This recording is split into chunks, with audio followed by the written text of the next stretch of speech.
Several years ago, I was planning on moving from the USA to Australia to be with my partner Greg. My partner and I would talk for hours on the web. What else can you do when you're 9,000 miles apart? My daughter, Catherine, who was 7 at the time, would often get in on it too. Her and Greg developed a very loving father-daughter relationship, even though he is her stepdad. One day, no different than any other, Greg and I were chatting. He wanted to talk to Catherine. I yelled for her. She was in another room, and I couldn't see the monitor. She came running and stopped dead inside the doorway. She could not see the monitor, and started wigging out, demanding that Greg shut his bedroom door, which was clearly visible behind him. She wouldn't move from where she was. We tried to coax her, but she wasn't having any of it. Greg got up and closed the bedroom door. Catherine ran into my lap and buried her face into my shoulder, away from the monitor. She wouldn't even look at the monitor. I asked her what was wrong, and she said, "He's mean, and I don't want to see him." Completely caught off guard, I asked her who was mean. She answered, "The mean guy in the doorway." I asked her to describe him. She said he was tall, had red hair, blue eyes, and wore a dressy shirt. Deeper voice than Greg's. Oh, and by the way, Greg's voice is already pretty deep enough as it is. I tried to get more information out of her. That was all she had, or what she wanted to tell me anyway. I relayed what she had told me to Greg, and he just didn't get it. Catherine left my lap as fast as she had flown into it, yelled goodbye Greg from the other room. I wondered if she had seen something. I had episodes like that when I was her age, and they've continued. I asked Greg if she had described anyone he might know. He looked shocked for a second, and then asked me to wait. He went into the bedroom and came out a few minutes later with a pick in his hand. He looked at me, held up the pick, and said, "Wonder if this is who she saw." I asked who it was, and he said it was his grandfather Bill, who passed away in '92. It was 2007. Now get this. The pick was exactly the description Catherine had given. He was tall, red-haired, blue-eyed, had a dressy shirt in the pic. I asked Greg how he talked, and he said that Bill was old-school Aussie. His voice was deeper than most, and with the accent, it was even harder for Greg to understand him. I excused myself, and went and told Catherine who we thought it was. As soon as I said the name Bill, she smiled. She said, "I thought that was his name. That was the only thing I could almost understand." She seemed more at ease after learning it was his name. Greg, on the other hand, didn't know what to make of it. Apparently, her and Bill made peace and became friends. When I was leaving for Australia, she told me that she didn't need Bill anymore and wanted him to come over and watch over me and Greg till she got there. Gotta love kids. Fast forward a few years. Since my arrival here in Oz, I've heard a man's voice. Sometimes I can understand him. Other times, it's too deep and garbled for me to get. I ask him to repeat slower, and it gets him a little pissy. He has never told me his name, but I know it is Bill. I have that feeling. But lately, over the last year or so, I've been hearing a lot more voices. It's like being in a crowd where everyone is talking at once. I ask someone to step forward and talk only to me, but it just stays garbled, This is a weekly thing. It has gotten to the point where, when it starts, I simply say, if you're all going to talk to me at once, then I won't be able to understand any of it. What I was wondering is if anyone else has ever heard this, and if so, what did they do? Might this be more family members who saw that Bill was able to talk to us and want to try themselves? Or might it be something bad? Sometimes, not very often, I get a bad feeling when they start talking. Bill is still with me. I asked him, but he's given me nothing.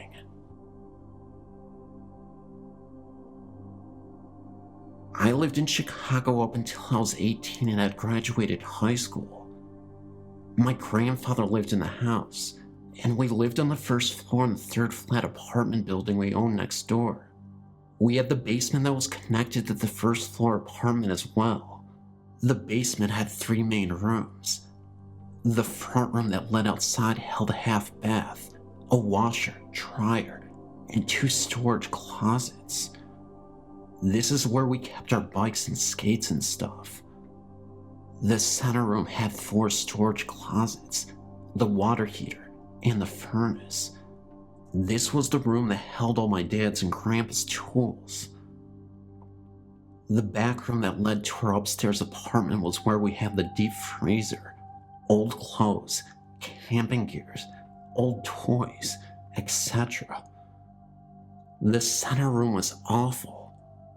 Just looking at it, you felt like you were being stared down. Something was sending very angry energy out from that room. If you were in that room, it was just overwhelming and overpowering. It felt as if something was going to grab you and actually hurt you. None of us were hurt, but it always felt like it could happen at any time. My sister believed it to be female. I believed it to be male. This makes me think that it could have been a demon and was just appearing female to her and male to me. The stairs from the basement led to my brother's room.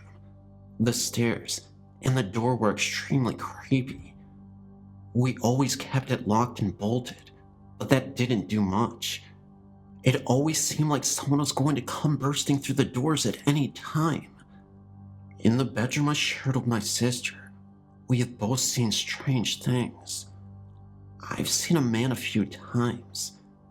He would start at the head of my bed, which happened to be by the door to the bedroom, and walk towards my closet. My closet and my parents' closet shared a wall.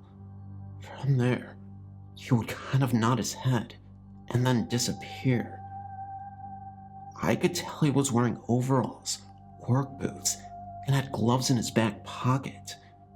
He was tall, about 6 feet, dark hair, dark eyes.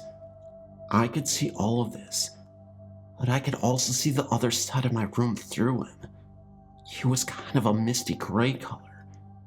I saw him first when I was 5, then again when I was 8, and the last time when I was 14. When I was 12, I felt a pulling on my blanket. At this time, we didn't have any pets that would roam loose, and there was no way for them to get out or even reach my blanket. I feel my blanket being pulled. I kinda grumble and try to pull it back up, but I can't. So I look at the foot of my bed, and there was a boy sitting there, grinning at me, gripping my blanket. I tell him, "You let go. I'm not scared of you. Go away." And he disappears. I pull my blanket back up and go to sleep. Then we just had weird things happen. Bread would slide across the counter. Things would be moved from one end of the bar to the other. Things would go missing for a few days. These types of things not only happen in our apartment, but in the upper 2 levels that we rented out.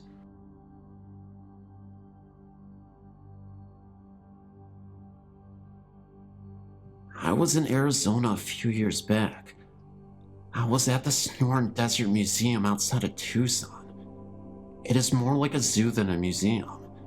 It was summer, very few people there, and a pretty warm morning. I was in the very back of the property all by myself, taking photos of the native cactus. I was completely alone and enjoying the beautiful outdoors. I suddenly felt a terrible sense of dread behind me. I turned and looked, and there was an elderly Native American man standing there. He was dressed in all black, long-sleeved black shirt in the middle of the summer. His hair was snow white, and his face was wrinkled. When we made eye contact, I felt like someone tweaked my soul. I started to walk, fast. I wanted to get back to the front of the zoo and be where people were. I was really moving, and every time I looked back, the man was about 6 feet behind me. He never seemed to increase his pace, but kept up with me no matter how fast I walked. He casually started straight ahead and kept walking. I made it up to the front and walked into the gift shop. He stayed with me the whole time. I decided to get the heck out of there. I hurried to the parking lot. All I wanted was to get into the car and get away. He was still behind me. When I reached my car, a coyote was standing by the trunk. I made eye contact with that animal. I can't describe it. It sounds nuts, but that coyote gestured towards the exit with his head. Of course, he didn't speak to me, nor did I hear a voice, but I just knew that the coyote would watch over me while I drove away. As I was about to get into the car, I turned back to look, and the coyote and the man were gone. I never went back. Every time I think of this, I feel as if I escaped something terrible. It's so strange, but it's like the coyote knew me, and I knew him. Thoughts, anyone? I don't take drugs, wasn't drinking, or overheated. I swear this happened. I know it sounds unbelievable, but it did. This happened in the summer, and at the time, my horse was living on an old farm not far from the sea. The farm was from 1925, with the original stables and barn.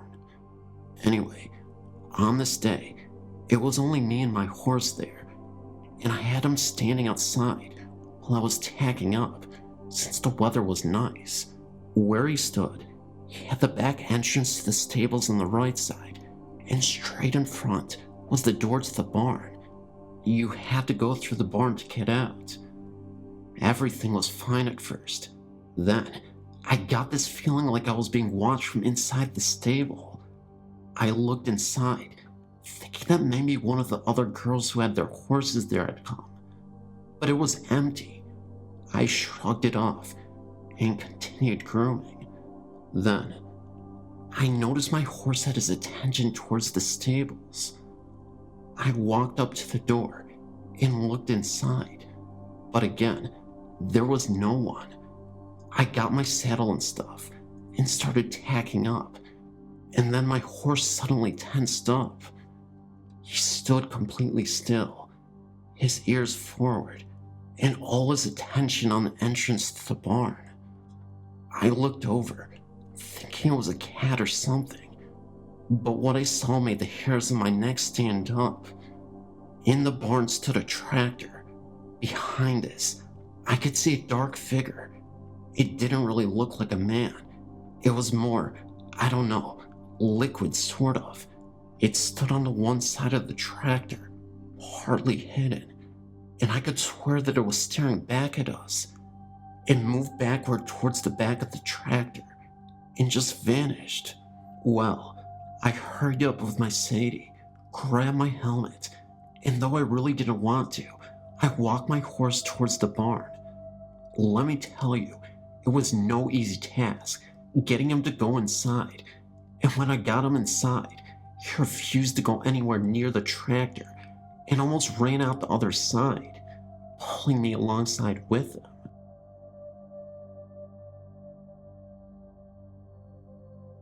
I'm having some problems with the spirit in my fiance's house again. For the past few months, the house has been dormant, and so we didn't worry much about what was going on in the home. We had one of my fiance's friends move in, and things were fairly calm and peaceful. Her friend, though, began to never stay at the house, and due to some issues, emotions got rather heated between the three of us. 2 days ago, her friend moved back after a fight, and activity has escalated in the home since then. Yesterday, I got an overwhelming sense of fear and dread while at the house, and I had an overwhelming headache come over myself. I began packing up my things and told my fiancée to pack her things because we needed to stay a few days at my house. She became overwhelmingly tired and had a headache, much like mine, and passed out. When she woke up, she wasn't herself, but quickly came back out of it.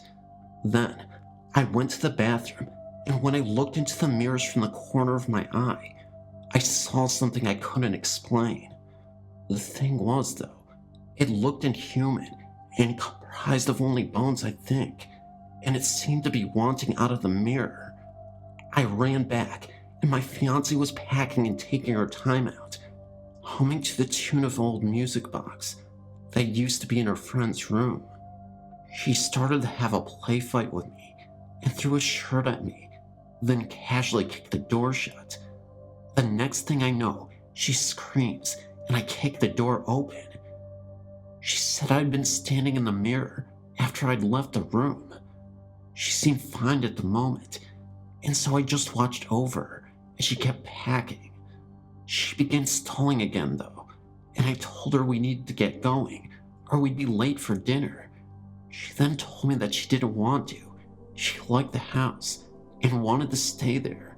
I began to hear voices as well, other than hers in the house, and got drowsy, but kept my head about me. She finally was packed, and I got her to go outside for a brief moment to see if being out of the house would snap her out of the trance.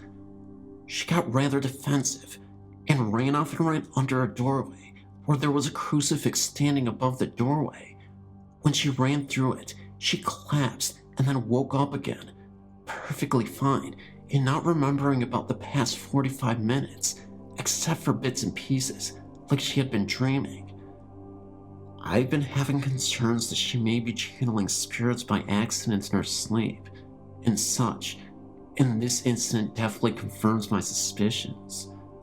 I'm psychologically drained from the mental strength it took the two of us to get out of the home. We're going back to the house in about 4 or 5 days, and figure it should be fine. Whatever this entity is, it fed strongly off the negative emotions that had built up in this house. I know at the strength it was yesterday, it would be much hard for me to face it and cleanse the house on my own, so we're leaving the house to settle and calm back down. By then, I feel this entity will have lost most of its power, and it would be the best time to cleanse the home and seal any portals that may have been opened in the home. I'm still a little bit apprehensive though, and if anyone could offer up some help, it would greatly be appreciated. If my fiancée is the target of any danger, I can pull through any fight normally and keep her safe, but I've been so drained, and I don't know if I can handle the cleansing of the home by myself. If anyone could please help, either physically or through even psychological support, it would greatly be appreciated.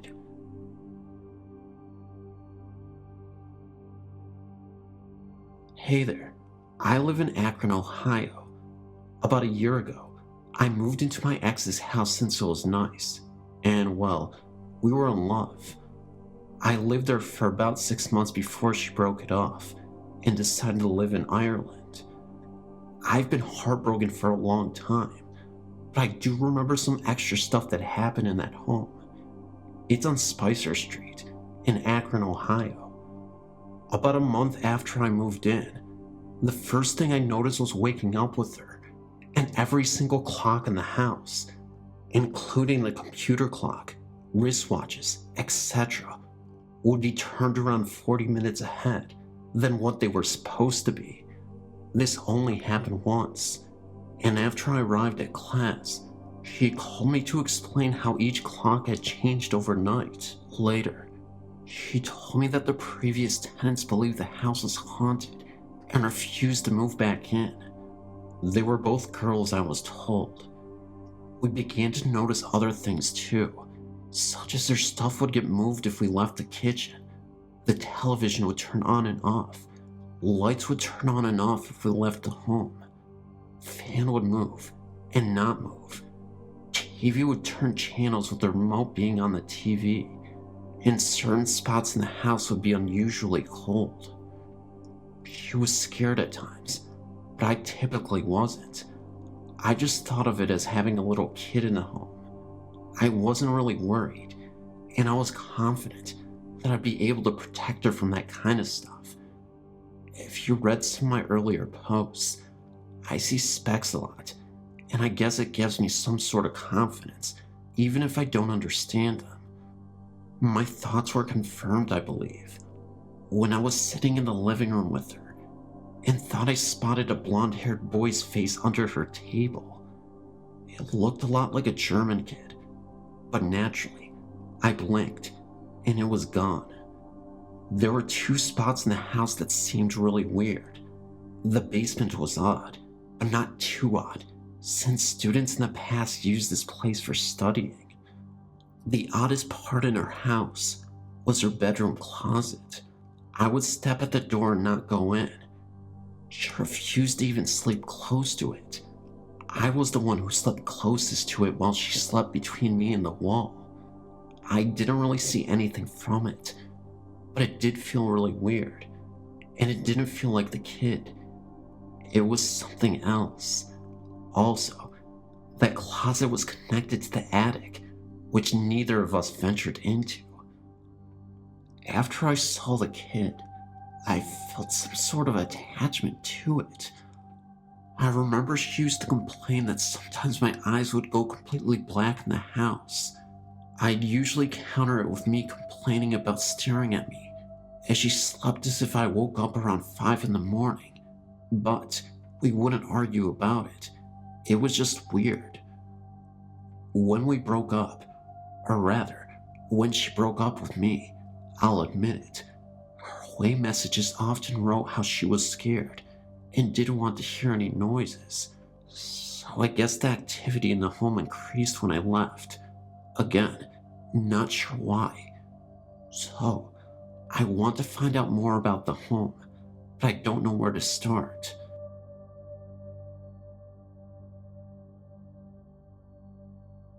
I've been lurking on here for about 2 years now, and well, I decided to finally post about my experiences with ghosts. Really only one ghost. It happened to be here in my house for a number of years throughout the 70s. The house had been built in 1970 on an old lot where an old man had lived on a shack and had died. Now, the spirit that had stayed on the property was one of a child, though. Maybe the old man had a kid and it died. Who knows? Anyway, all sorts of stuff that one would imagine a child would do happened.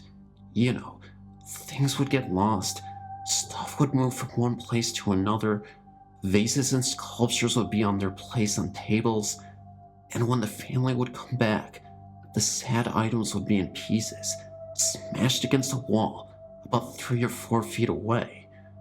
Sometimes, of course, you couldn't get into the house because the screen door would be locked and nobody was in the house at the time. Just imagine a door with a simple hook going into the circle slot. Now, over the years, I've tried to get that hook to slip over into the lock, you know, to see if it could happen by accident. It could never be an accident. If one wants to lock that screen door, you intentionally do it. Feelings of being watched and feeling the weight of someone or something next to you in the bed. My grandma would tell me that I would go off in the house in my walker, circa 1981 or 82, and I would travel all the way from the kitchen to the living room to the hallway. Now, when one enters the hallway, even in the daytime, if all the doors to the room are shut, it is pitch black. She claimed that I would be in the hallway for a couple of minutes, and then I would come shooting out from the hallway as if my walker was pushed or shoved by something, all the way back to the kitchen and crash into the wall. Now, it would take me a couple of minutes to get all the way to the hallway since I was a toddler, yet it wouldn't even take me a minute to come crashing into the wall of the kitchen. Now, I remember seeing some sort of whitish gray ball floating when I was laying down on the rug one day. This must have been 1982 or 83. I can still see that image in my brain to this day. My grandmother noticed me getting up and looking under the dining room table, and I started to shout, "Get out!" or in my way of talking back then, "Get out!" My grandma started yelling, "What's wrong? What's the matter?" I kept on shouting and punching and kicking at nothing, all the way towards the front doorway. And when I got to the door, I kept kicking the door, and then I stopped. By this time, my grandmother, who was rather slow due to weight, had gotten to the hallway that led to the front door and was asking me what was wrong. She told me that I had said that I didn't want it here, and I told it to get out. I think I had some sort of hold over it, as I was the only child born in the house. My uncle, who was only 12 at the time, had been born in an older house. I think the spirit was attracted by the fresh new life that was now in the home, much like the spirits in Poltergeist were attracted to the little girl. You know, they wanted some sort of that life force. I think that was the case with this. I got rid of it before it got too powerful, much later on. What do you think? I've lived in this house for the past 27 years. Nothing out of the ordinary has happened since those early years. Hey guys, it's Phantom here. If you could do me a really quick favor and share this video, like it right now, and share it all across social media, and do whatever you can. I'd be really appreciative of your effort. Thank you to my Patreon supporters, and if you guys want to join as a member on this channel, I highly encourage you to say that. Wait, no, not say that, but you know what I mean. Anyway guys, I'm gonna go now. Please take a moment to comment and let me know which stories you like the most, of course, and I'll see you in the next video. Love you and goodbye. Join my TikTok, because we tickety-talkety all night long. I don't know what I'm saying. Actually, don't join it because I'm inactive now. I gotta go now. I was supposed to leave. Bye guys, love you.